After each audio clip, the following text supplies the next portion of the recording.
My name is Dustin Wheeler. My family calls me Duck Duck, and my love of wine created the Duck Vine. The joy and passion I have is a bottle of knowledge I want to share with you.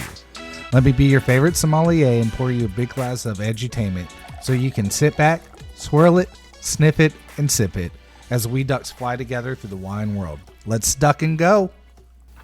Hello, everybody. Welcome into the next episode of the Duck Vine podcast.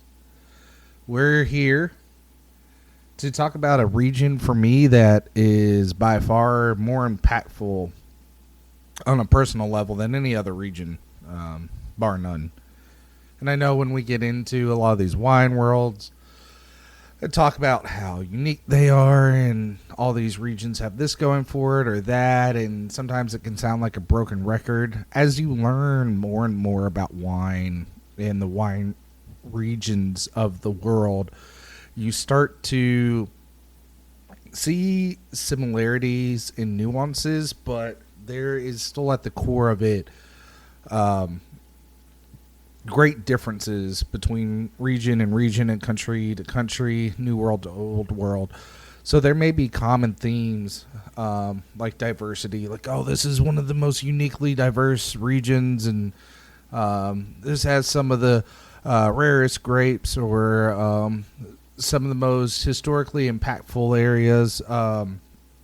You see that a lot, and it's interesting that it can all be true at the same time.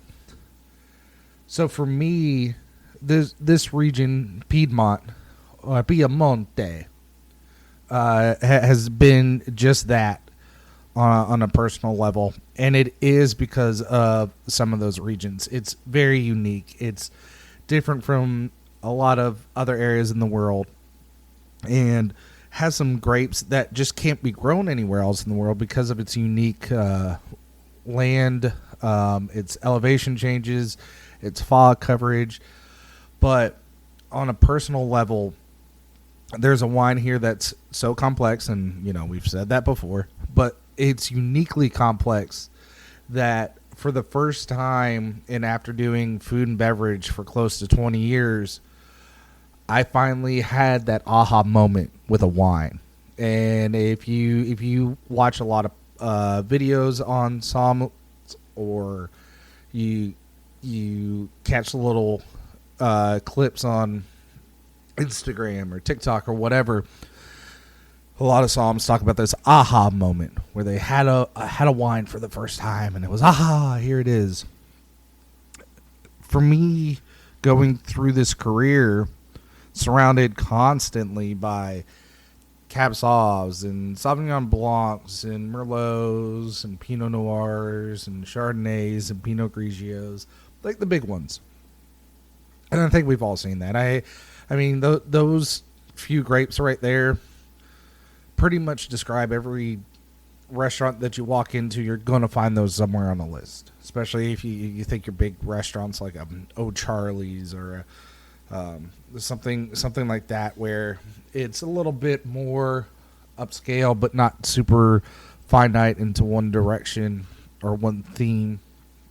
But when I got into Piedmont, I had a Longue Nebbiolo, and wasn't quite sure what it was. And then I had a Vino Rosso from Luigi Giordano in Barbaresco, which is in the Piedmont.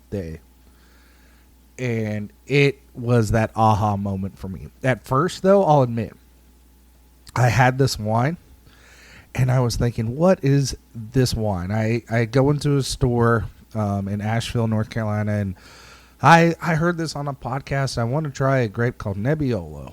And as I'm still learning about wines, of course, I didn't really know what Barolo and Barbaresco were. I certainly didn't understand the pricing behind them. And so, of course, I asked, and I said, well, that's a little bit out of my range for something I don't know. So they gave me a Vino Rosso. Luigi Giordano is a very famous producer in Barbaresco, which does produce Barbarescos. When we get into Barolo and Barbaresco, we'll touch on this a little bit here in a minute, but it really comes down to its aging process. So Vino Rosso is a good way to sample and see what Barbaresco has, or like you can go into Longay or D'Asti, D'Alba, and find phenomenal examples of what I in my day-to-day career now call little brother to big brother. So that Vino Rosso was little brother to the big brother Cavana, which is a vineyard site in Barbaresco. And so I get this wine, I pour it. It's like red water. It's like clear. It's almost like opaque. You can see straight through it. Anything on the other side of the glass. It didn't matter what it was. And I was like, this dude just sold me some just pretty red water. There's no way that this is going to have any flavor. And then I got out into the nose and started realizing, oh, there's something here. And then I got into the palate, and it was completely different than the nose. And all these things start to align. And I was like, man, this is what people talk about when they say there's an aha moment in wine. And so this was the region that really kicked me off onto this trail that has now impacted my life, my family's life, and your life. You're listening to a podcast that I created because of this region. So it's very special to me. I think it's an area that you could study for a very long time. I'm constantly learning more about it. And it just keeps giving and giving. And it's a really unique story, too, as we get into it. But that is what we're talking about today.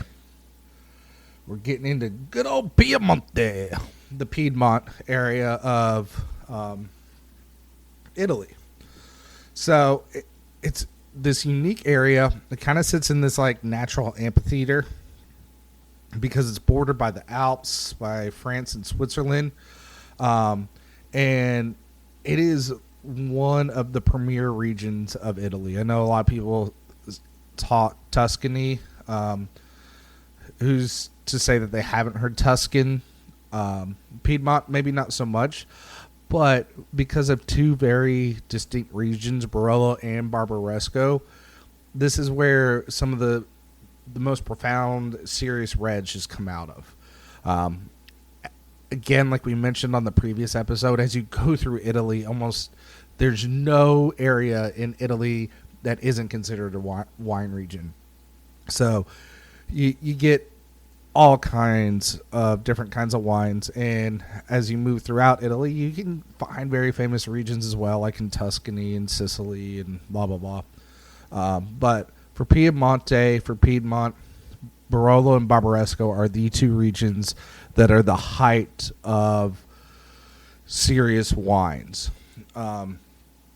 They are very intense wines that take some time to age.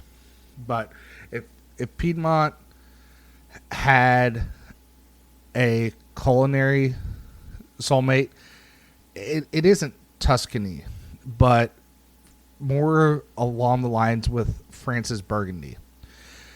Both of these regions are meticulously cared for, not only culinary wise, but enological as well. And it goes way back in history, because as we learned, Italy's a young country. It's younger than the U.S. is. And it was a bunch of these little territorial states before it was a unified country. And so Marchese, we've probably all heard that term, maybe didn't understand what it was talking about.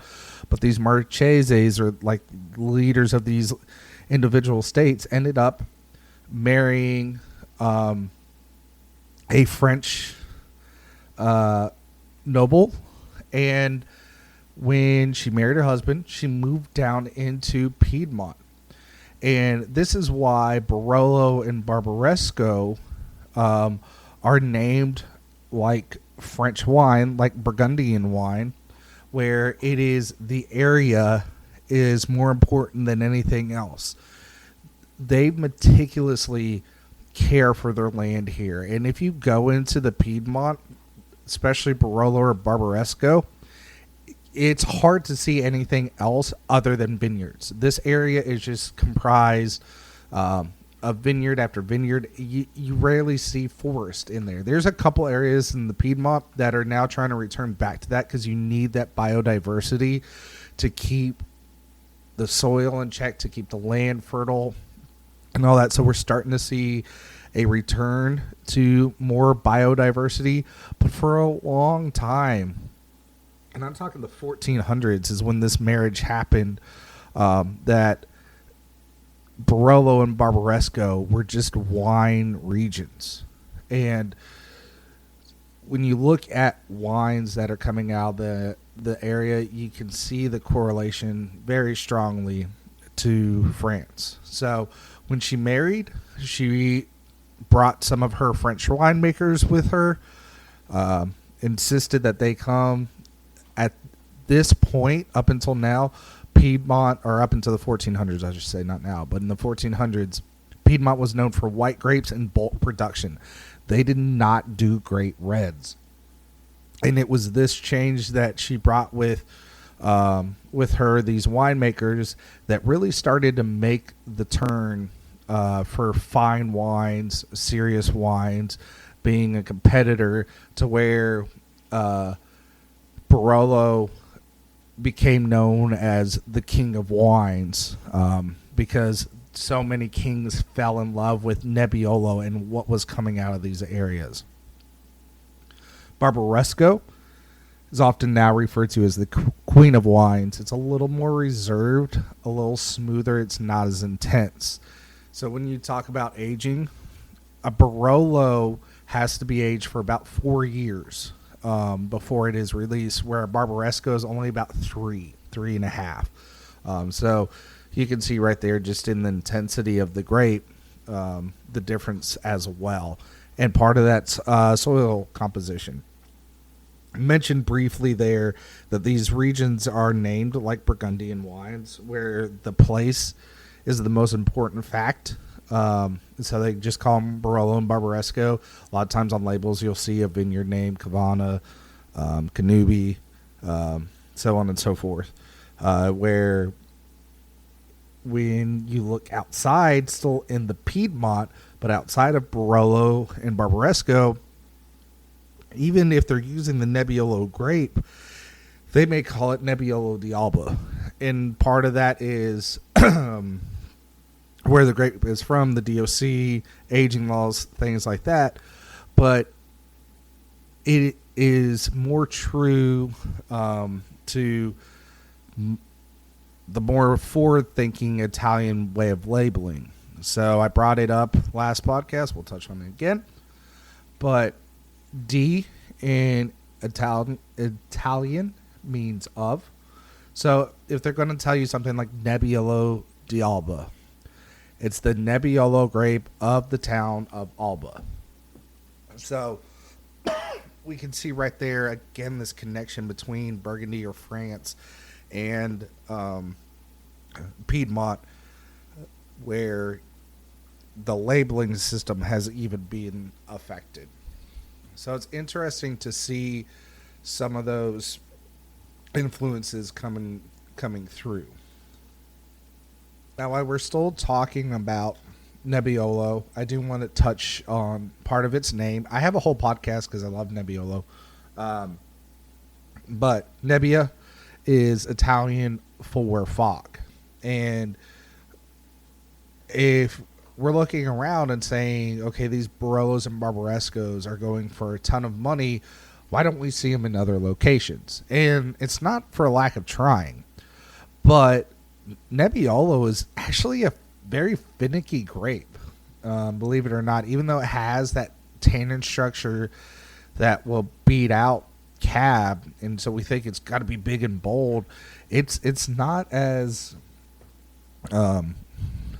hearty as you would think for being as big as it is with those tannins.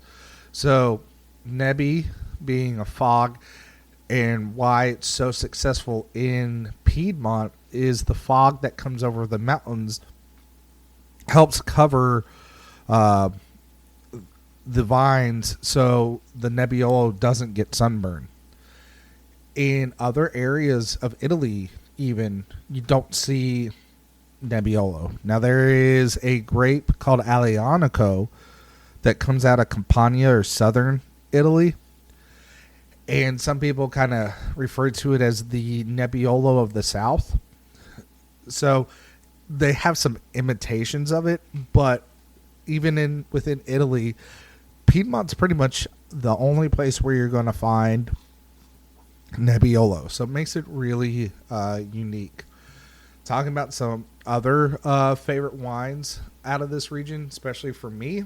When I was in college, I had what I called my pizza, my beer pizza. So we would always go get a meat lover pizza, and we'd get Sam Adams Winterfest. It's like the best combo ever.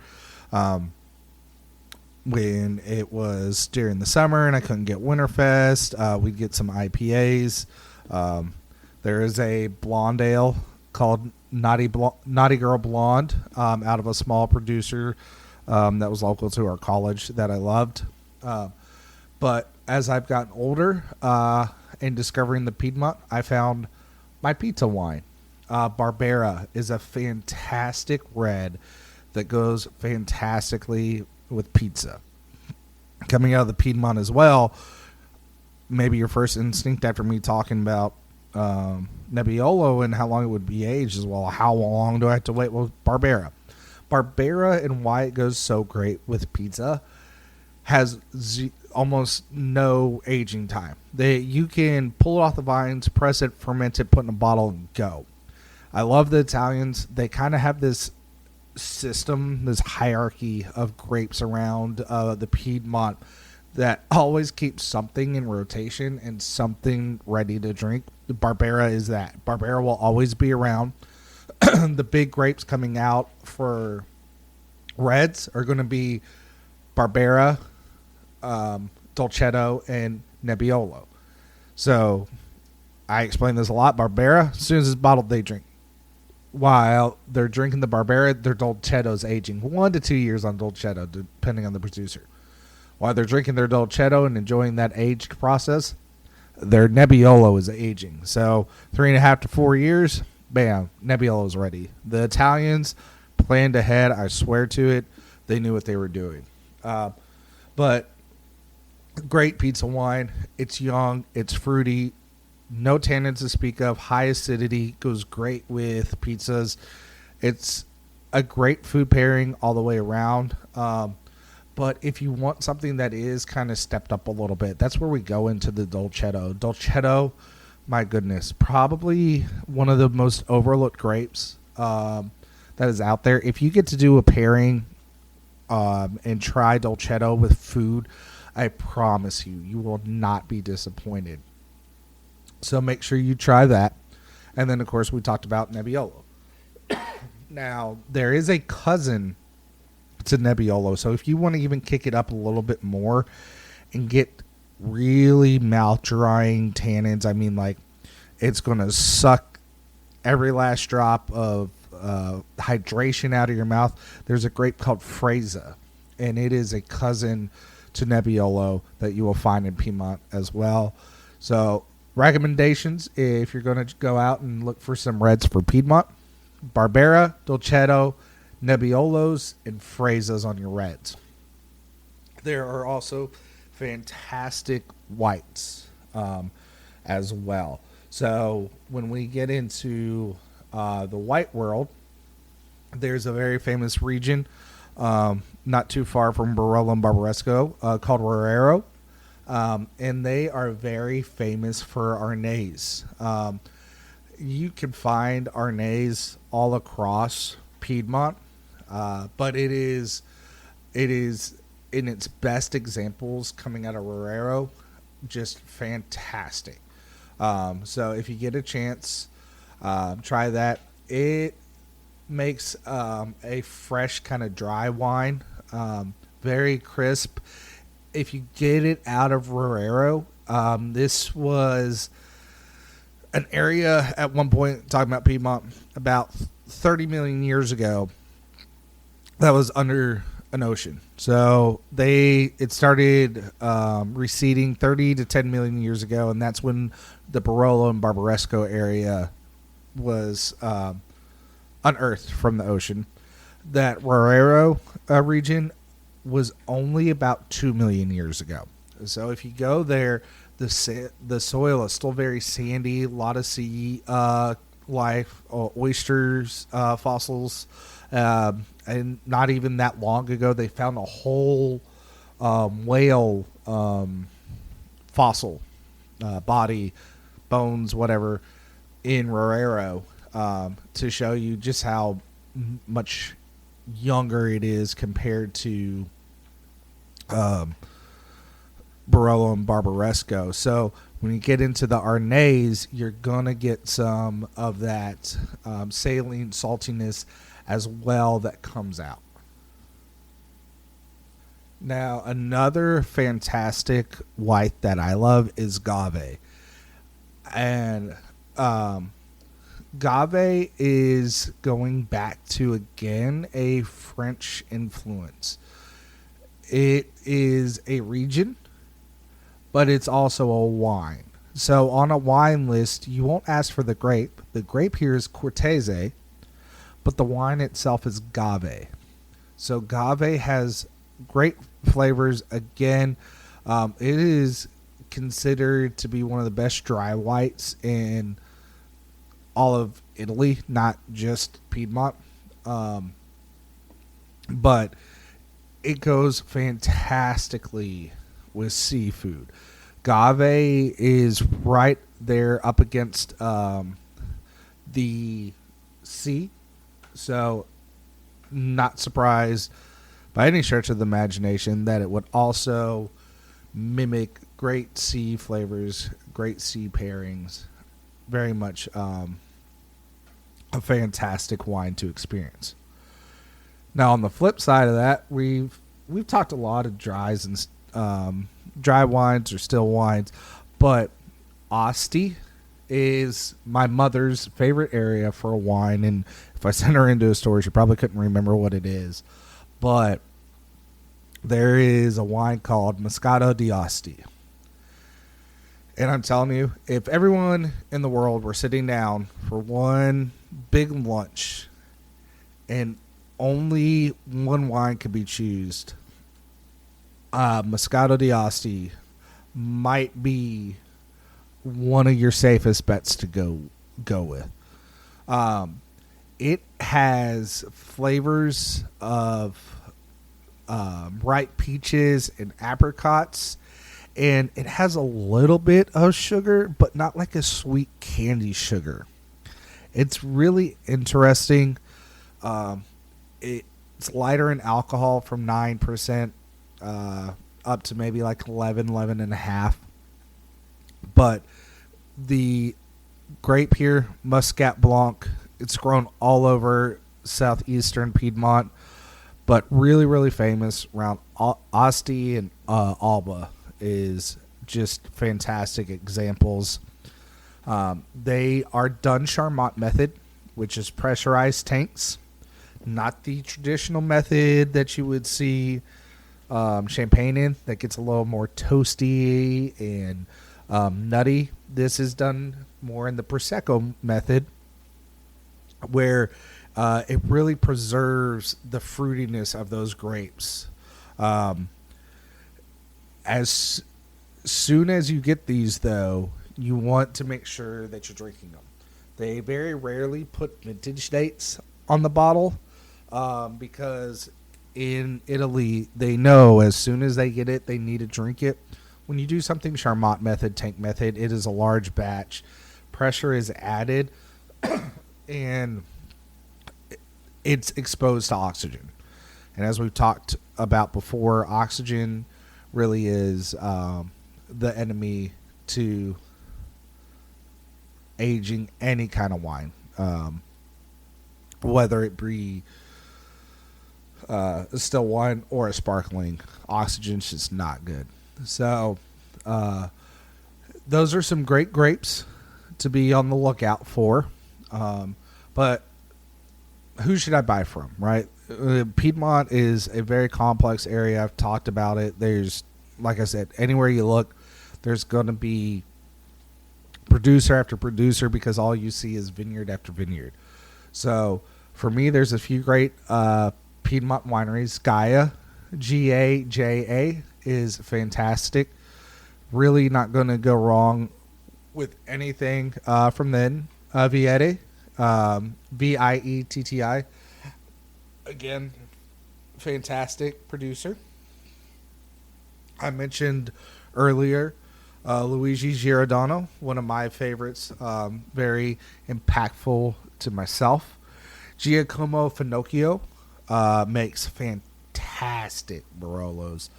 I am actually sitting on a bottle of Da Milano, their Canubi Barolo, for when I pass my next exam. Cotanero is another fantastic producer.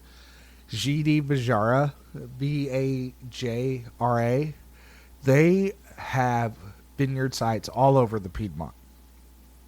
And what I love about what they do is they make a wine for just about any person out there, and all of them are fantastic qualities.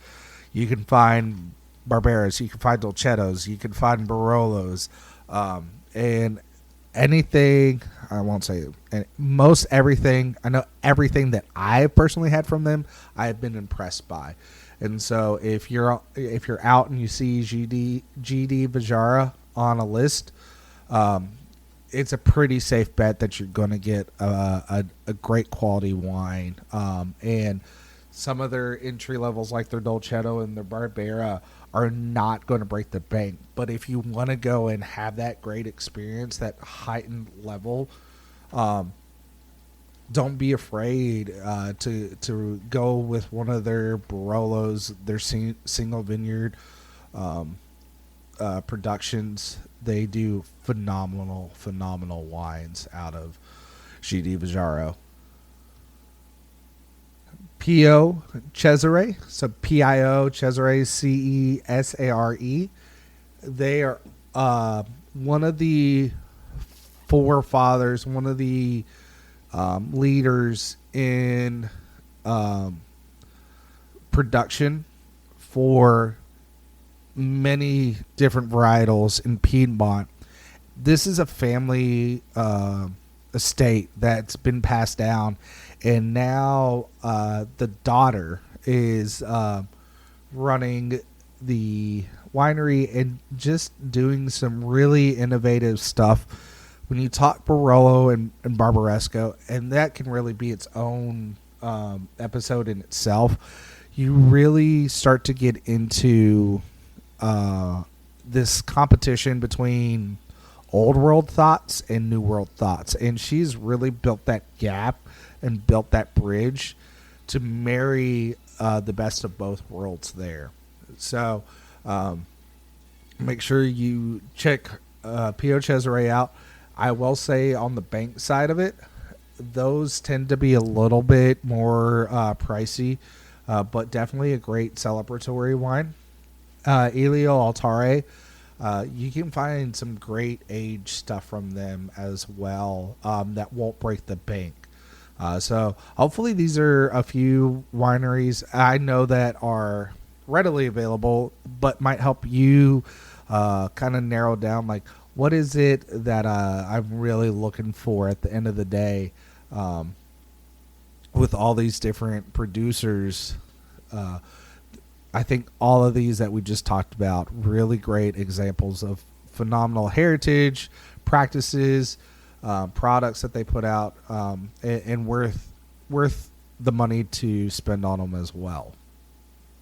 I just want to touch on a couple quick little things now that we've talked about wine, just about the area itself. Before we wrap up this episode, we started to talk about how this is kind of this natural amphitheater that's surrounded by France and Switzerland. It is an area composed of a lot of the alpine mountains, rolling foothills. Piemonte actually means foot of the mountain. And this is actually the second largest region in Italy after Sicily. It is breathtakingly beautiful here.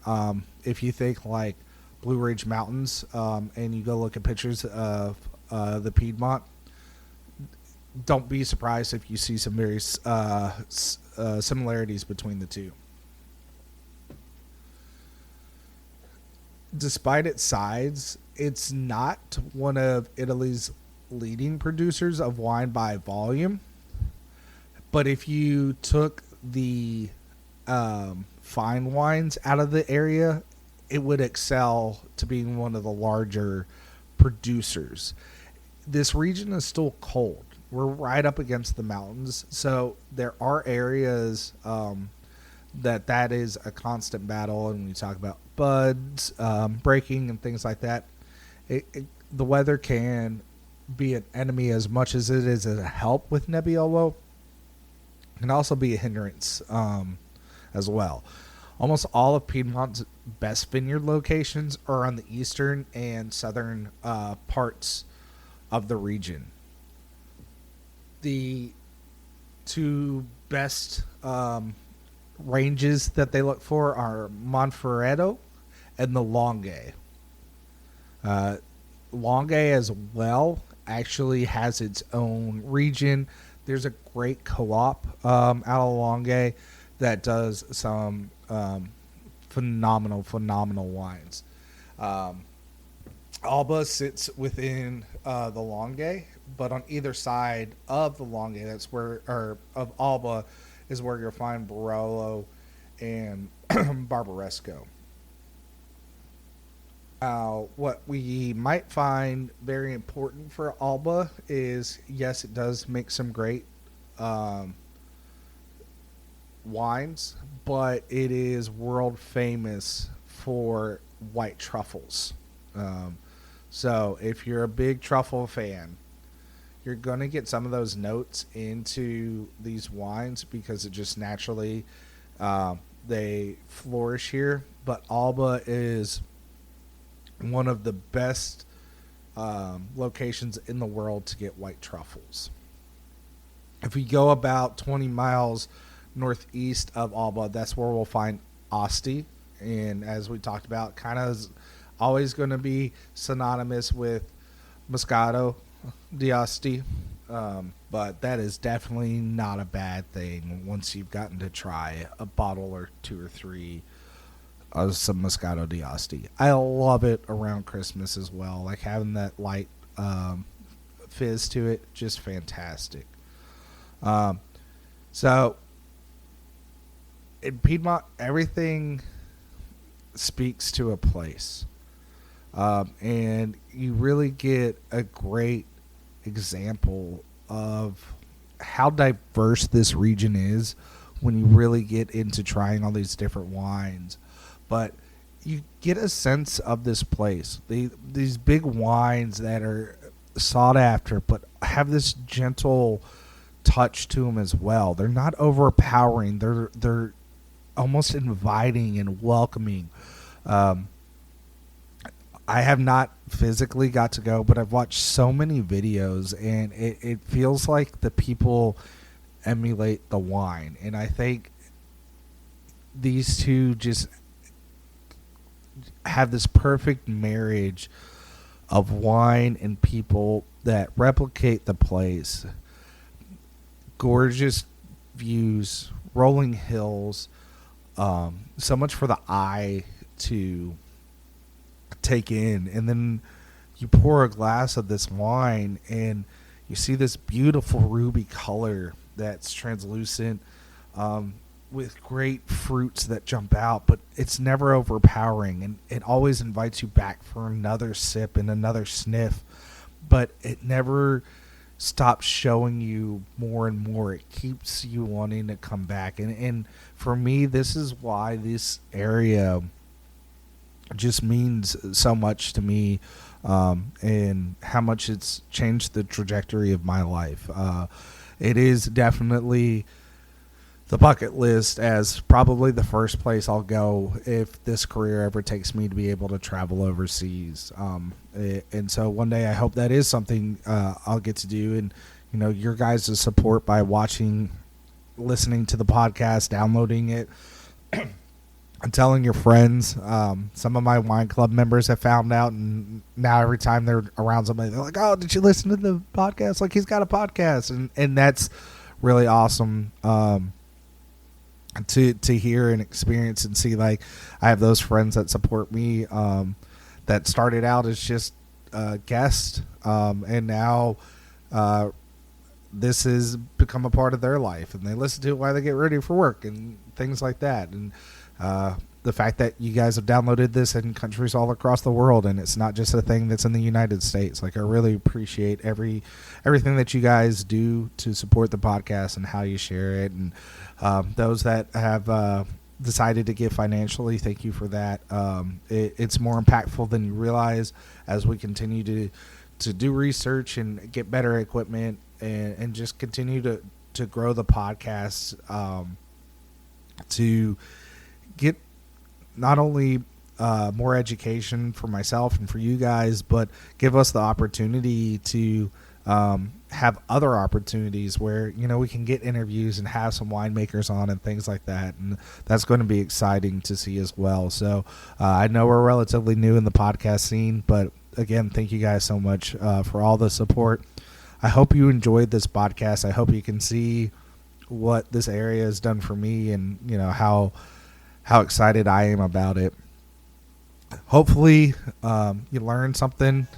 Maybe you had a little bit of fun, but at the end of the day, the most important thing is we got to drink some wine. So until next time, thank you for listening and have a great night.